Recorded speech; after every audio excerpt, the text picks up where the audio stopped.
Advances in biotechnology were helping people improve their physical and mental abilities to an amazing degree. Provided, of course, they had enough money. A new breed of people was emerging, half human, half machine. And in Detroit, at least, not everyone was happy to see it. I'd just landed a job as head of security at Sarif Industries, a cutting-edge biotech firm. David Sarif himself handpicked me for the job, said he needed me to keep his people safe. My ex, Megan Reed, was one of them. Brilliant neuroscientist, Megan had found a way to make augmentations safe and affordable for everyone. All she had to do was present her research to Congress. But the night before her big meeting, my security measures failed.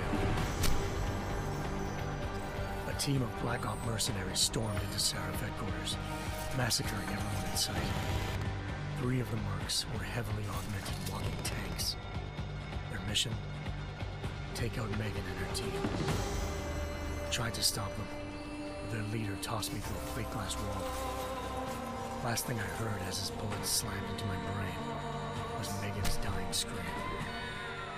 I should have died with her. Only I didn't. High-end military-grade enhancements saved my life. The best augmentations Sarif's money could buy. It took me half a year to get a feel for them. Should have taken longer. But 6 months into my recovery, Sarif Industries was attacked again. This time, by a radical group of pro-human purists. Violent, militant, and fanatically opposed to human augmentation. They claimed to be members of Humanity Front, a non-profit organization that wanted the UN to limit biotechnology research. The thugs broke into Sarif's factory and found machinists working overtime on a top-secret military augment called the Typhoon. Sarif sent me to retrieve it, and when I did, I found one of the so-called purists next to it, wired with cerebral implants, trying to download its classified specs. Obviously, something more was going on. The Aug killed himself before I could question him. Sarif ordered me to dig deeper, so with the help of Frank Pritchard, Sarif's head of cybersecurity, I did. Turns out a second hacker had been controlling the Aug's actions from somewhere off-site. Pritchard and I tracked his signal to a secret FEMA internment camp in Detroit. The Black Op mercenaries were there. The same mercs who'd left me for dead 6 months before. Figured they'd try again when they saw me. Wasn't so easy for them this time. I took out the tank named Barrett, even got him to give me a new lead. A penthouse apartment in China. Of course, we both knew it would be a trap in the end.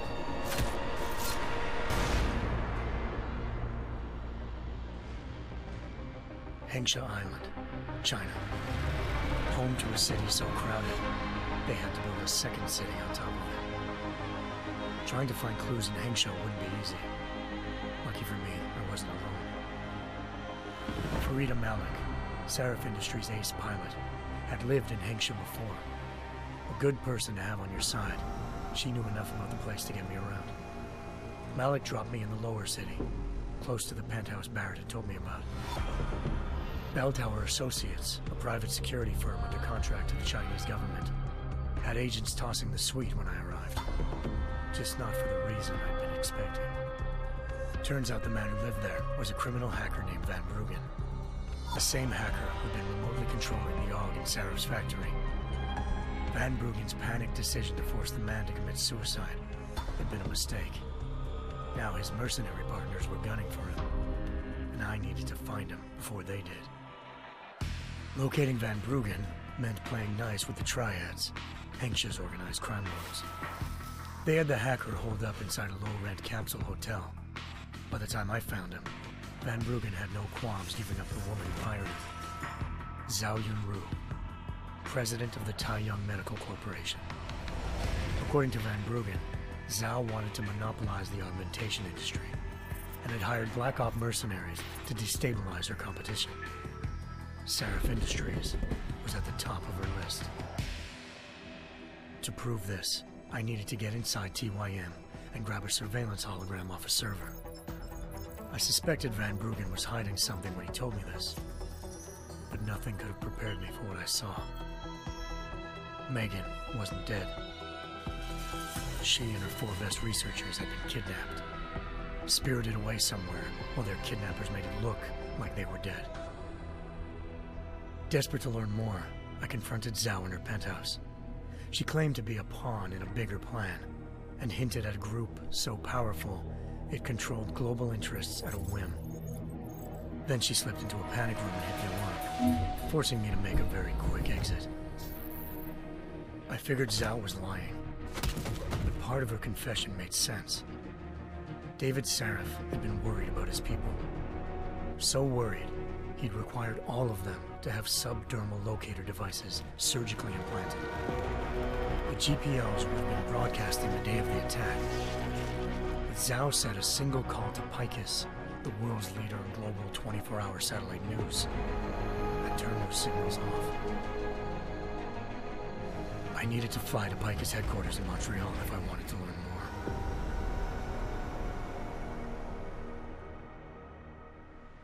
Eliza Cassan, Picus Communications' First Lady of News. Malik thought I was reaching when I told her Eliza was involved in this. The world's most famous news anchor, working with a mercenary hit squad. But when I confronted Cassan in her office, she freely admitted to jamming Detroit's satellites the night Megan's team had been taken. Said she's just been following her commands. I suspected she wanted to say more. But Black Op mercenaries showed up looking to shut us both down. And just like that, the Eliza I'd been talking to disappeared. The Mercs were led by an augmented killer I'd crossed paths with twice before, Fedorova, a woman who'd made silence her best friend. She waited for me to track Eliza's transmission to a secret server room underneath the Picus complex, then jumped me from behind. A deadly fight ensued. I made sure she never moved silently again. With Fedorova down and no one left to keep Eliza quiet, she reappeared. Turns out Picus's First Lady of News wasn't a lady at all. She was a sophisticated AI program, engineered to monitor data streams and control what people believed. Eliza told me the Mercs had brought in a Humanity Front doctor named Isaiah Sandoval to remove the scientist's implanted tracking devices while Detroit's satellites were down. She also told me to speak to David Sarif if I wanted to learn more. By the time Malik and I got back to Detroit, tensions between normal and augmented citizens had reached a flashpoint. Riots were breaking out in several cities, and the UN was being urged to intervene. Sarif was trying hard to convince Hugh Darrow, the inventor turned philanthropist who'd once been a leading proponent of enhancement technologies, to help stop a possible regulatory vote. Sarif had a lot riding on Darrow. Megan's discovery would have given millions of people the chance to evolve beyond their normal human abilities, and at the same time catapulted Sarif Industries to the top of the Fortune 500. According to Sarif, Megan's kidnappers knew this, and didn't want people evolving unless they controlled how it was done. He called his enemies Illuminati, and urged me to keep searching. Determined to do so, I tracked down Sandoval via America's most outspoken augmentation opponent, Bill Taggart, Sandoval's boss and founder of Humanity Front. Sandoval admitted to operating on Megan's team when I confronted him, but said he hadn't removed their GPLs. He'd merely switched them to a different frequency. Pritchard was able to trace one of the signals to China. Malik and I immediately took off in pursuit. Unfortunately, the Illuminati were one step ahead.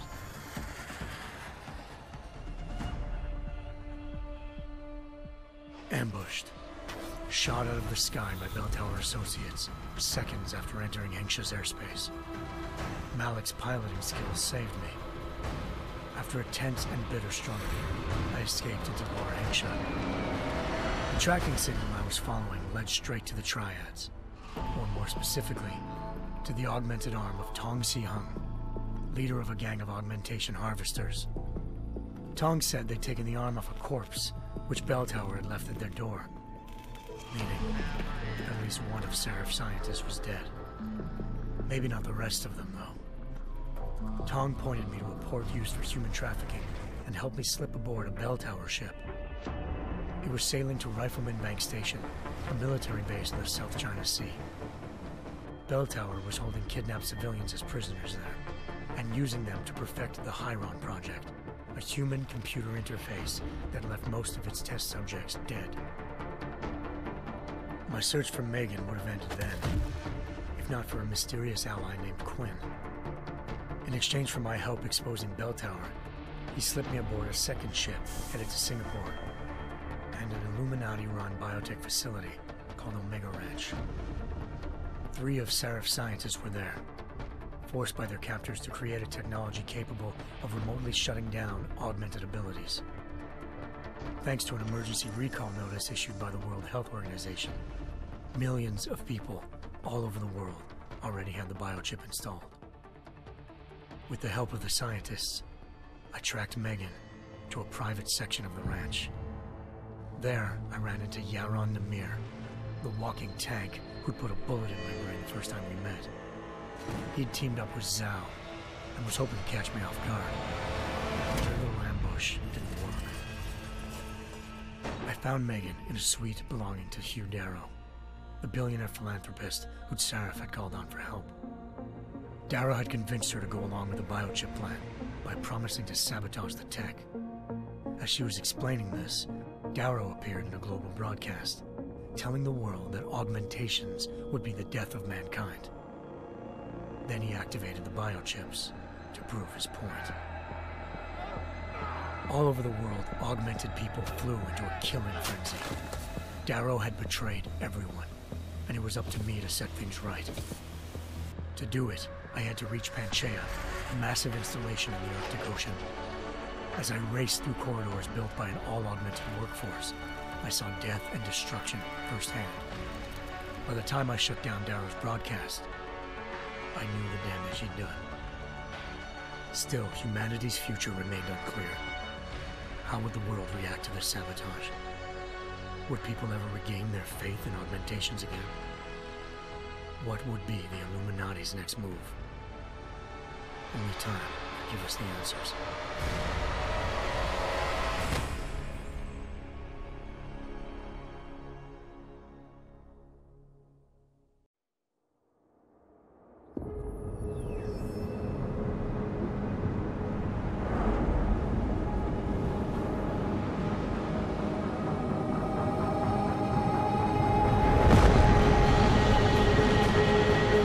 I once thought I could save the world. Now look at it.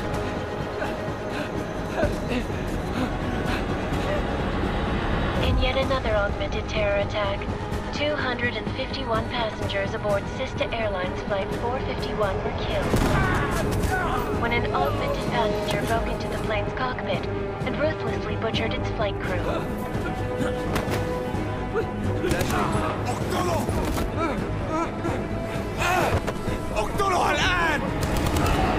Details recovered from the black box recorder suggest that the man may have been suffering flashbacks to the Aug incident.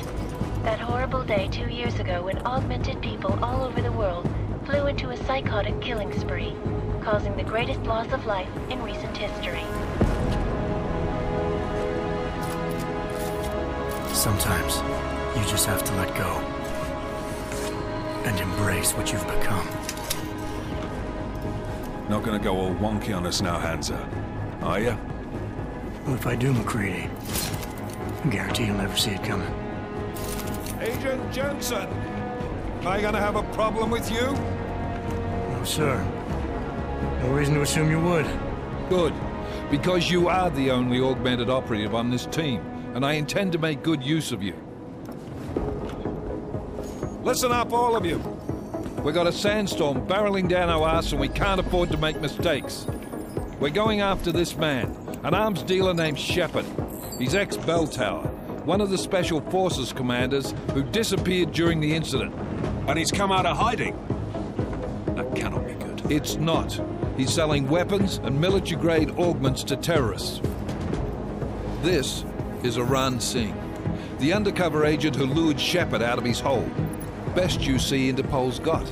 For 3 years he's worked hard to get in tight with the Jinn. an Iraqi smuggling cartel that's infected the Eastern Hemisphere like a plague. Last week, our arms dealer sent a message to the Jinn, offering to sell them a shitload of black market merchandise dirt cheap. They told Singh to handle the buy. They're not gonna like it when Interpol disrupts that party. Singh's cover really that good? It is right now. We need to keep it that way. This is where the deal's going down. A half-finished high-rise hotel that's been abandoned ever since the incident. It's not a pretty picture inside. Let me guess. Most of the laborers were augmented with heavy-duty industrial rigs. So when the incident hit, and they all went schizo, things got gruesome real fast. And no one, except for some homeless junkies, have been inside the place ever since. So what's the plan, Director? Singh's meeting Shepard on the ground floor, inside the hotel's main atrium. He sent the bulk of his Jinn crew to the penthouse levels to secure a vantage point. I want McCready's team to take up positions overlooking the atrium and make the arrest. Jensen, you're going in solo from the roof. My objectives? Keep the Jinn from joining the party. As far as we can tell, only one route connects the atrium to the penthouse level, a halfway decent elevator shaft. Here. I want you to block access to it. Fine. Just cut me loose. Do you plan on relying solely on your augments for this one? I'd recommend taking a little hardware, just to be sure.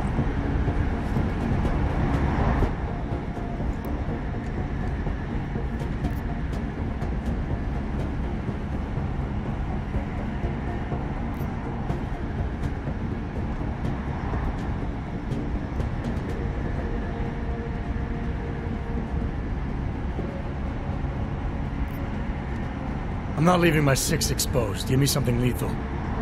Your call, but Singh's undercover in all this. So watch your fucking sights. What about range?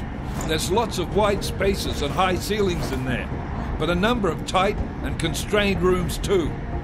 So it's a crapshoot, really.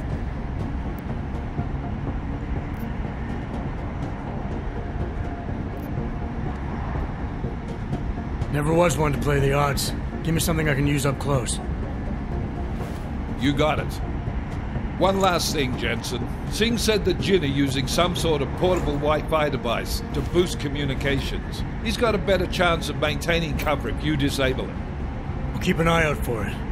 But aren't we on the clock here? You said there's a sandstorm moving in. There is, and we got the intel on this mission at the very last minute, so we're scrambling a little. If it comes to it, your #1 priority is keeping the Jinn out of that atrium. Copy that. Time to put away your heavy thoughts, gentlemen. We're approaching the target building. You're up first, Jensen. Let's do this. Task Force Actual. This is Knife Leader. Engage Hush drives and descend to Angels 1-5.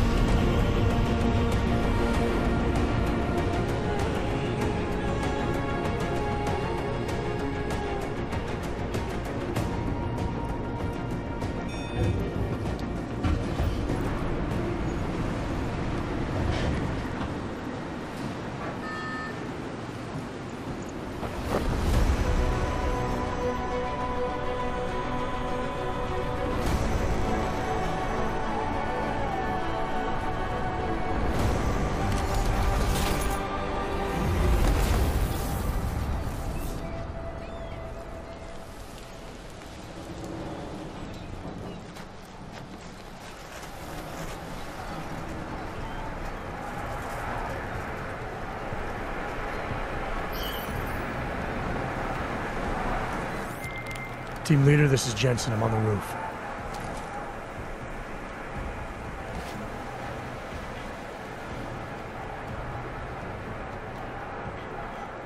Roger that.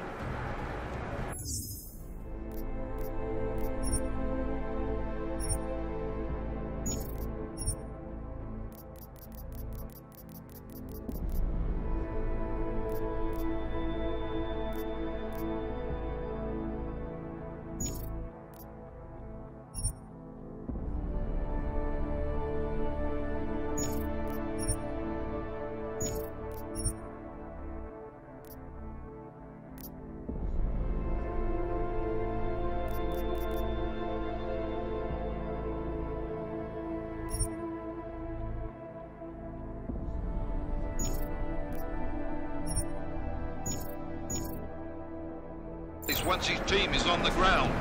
Miller out.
Jensen, we're moving through...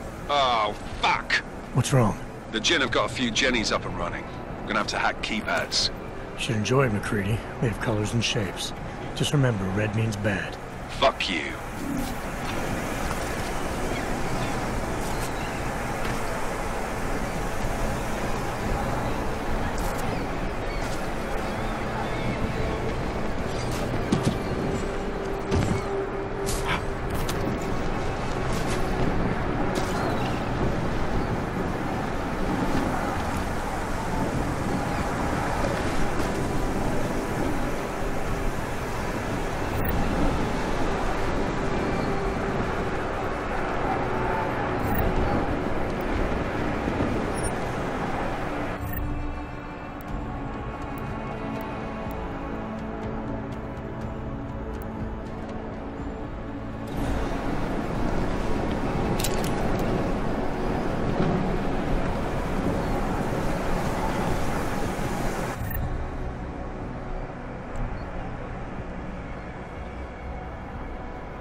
Anomaly detected.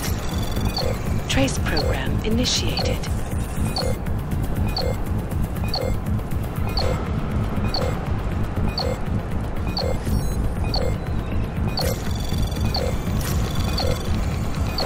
Access granted.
هذا المكان لأنه بخوف على الآخر.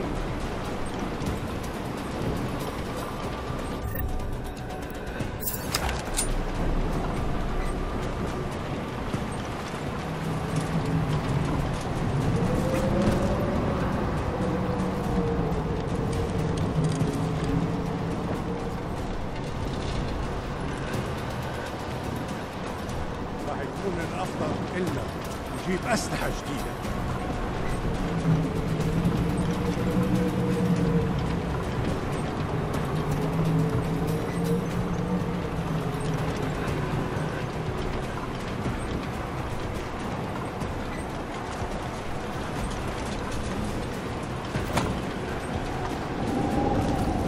في شيء غلط بالمكان.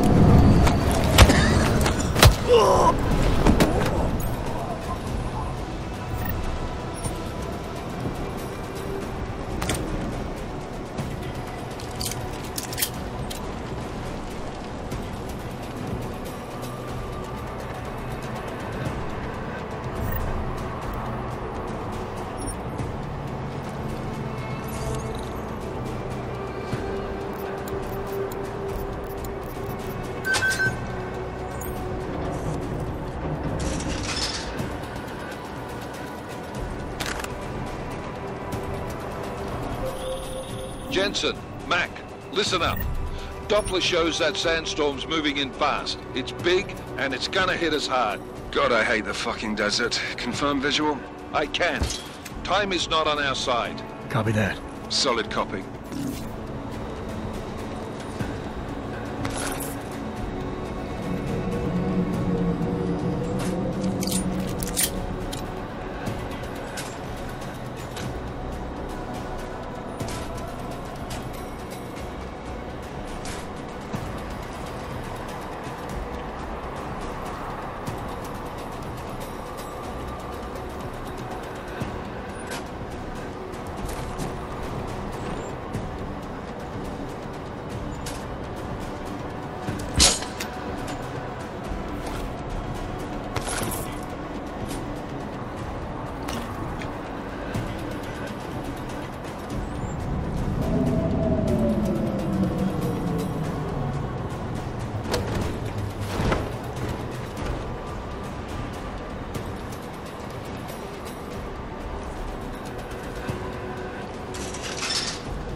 دوشة دايما بيكون في حاجة تعكنن علينا.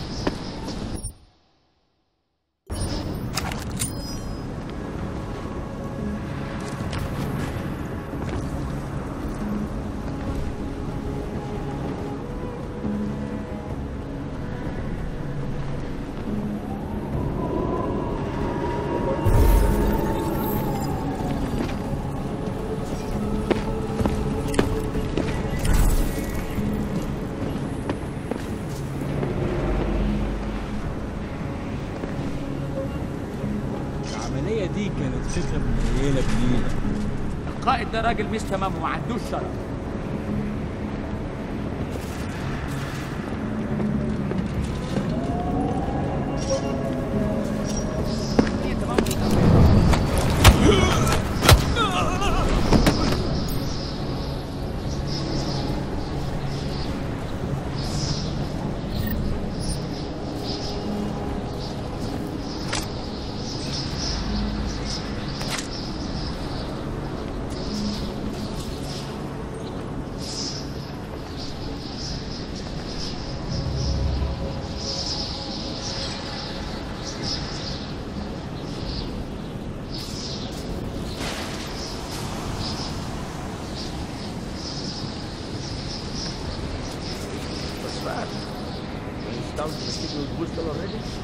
عشان نخزن المخازن الموجودة على السطح عشان تكون بعيدة من الرمل. Good. There is too much rain. Last thing we need is the tunnel breaking down. فاهم؟ يلا نبتدي نتحرك.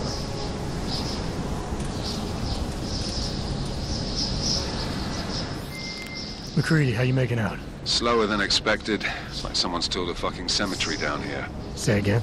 When the shit hit the fan in 27, the rush must have been for the stairs. There's corpses everywhere. A lot of your cousins are here too, Jensen. You want me to grab you any spare parts? No parts. But I take mine with cream and 2 sugars while you're asking.